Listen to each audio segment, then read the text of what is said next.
family had been at Caerhays since about 1860, when they bought the castle as a ruin.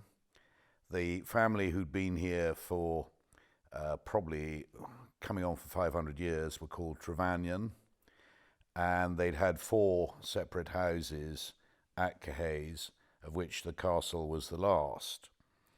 And they built it as a great folie de grandeur, with John Nash, the great Regency architect, commissioned by them. They borrowed a great deal of money from the Bank of England and from local families to fund the project. And by about the 1840s, they were well bust. The Bank of England foreclosed on them, and they fled quite literally to France to avoid the debtors' jail at Launceston, and lived very happily in Brussels and Paris thereafter. The reality is that once death duties were introduced, families who had survived the wars felt it was their duty to pay tax, and Caerhays, when JC died in 1939, and when my great-uncle Charles Williams died in 1955, the estate paid well over £1 million worth of death duties at a rate which was actually 70% in 1955, so considerably higher than the 40% inheritance tax rate today. What that meant for estates was that basically it wiped out their working capital, and the tax was paid out of investments and capital rather than by selling land or artifacts or whatever. And a number of families in Cornwall and of course elsewhere took the view that actually they didn't have that capital, and that they thought it was better to bequeath their estates or their estates and their country houses to the National Trust, or in some cases to English Heritage, to look after them for the future. In the 1940s, the National Trust was created just before the First World War, and my family gave the Dodman Point and the Nair Head to the National Trust in about 1910 as a contribution towards what we today might call the coastal ownership of the National Trust. In the 1940s and 1950s, estates with death duties to pay could actually do quite a reasonable deal with the National Trust, whereby the family could continue to live in the house or part of the house, or where the garden was bequeathed but the house was not.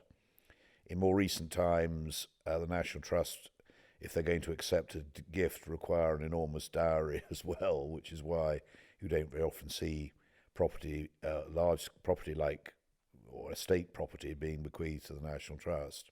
When faced with this situation, I was well aware that the estate could not possibly afford to go through another round of inheritance tax, albeit at 40%, and still hope to continue in its sort of current form. The reality is that the expensive bit of a country estate is the great pile that one lives in, which sucks up money like there's no tomorrow. And without that, many estates would be much more easily viable. My ambition was to avoid going through another round of inheritance tax, and also to turn the estate into a viable economic business with many different strands, to make it viable for the future as a small conglomerate business with lots of different businesses going on at the same time. The solution to the inheritance tax issue was by way of a scheme established by Mrs. Thatcher in the 1980s, whereby in return for a minimum of 28 days public access to the house and gardens, basically the inheritance tax no longer applied. And Mrs. Thatcher's view was that it was the National Trust and English Heritage had got really quite enough property, and that it was better that owners should continue to manage their property for the benefit of the people living around it and being employed by it. And if they performed successfully in their business, then they would survive, and if they didn't, they would go bust. We start from an enormous asset. It's an extremely beautiful place. The castle would be a pretty ugly building stuck on top of a hill, but nestling into the side of the valley here, it has great picturesque beauty.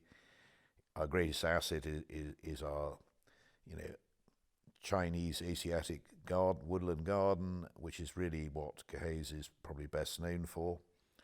And around that comes the spin-off of tourism in its many forms. There is synergy between what we're trying to sell. We're trying to sell an upmarket product in lots of different ways.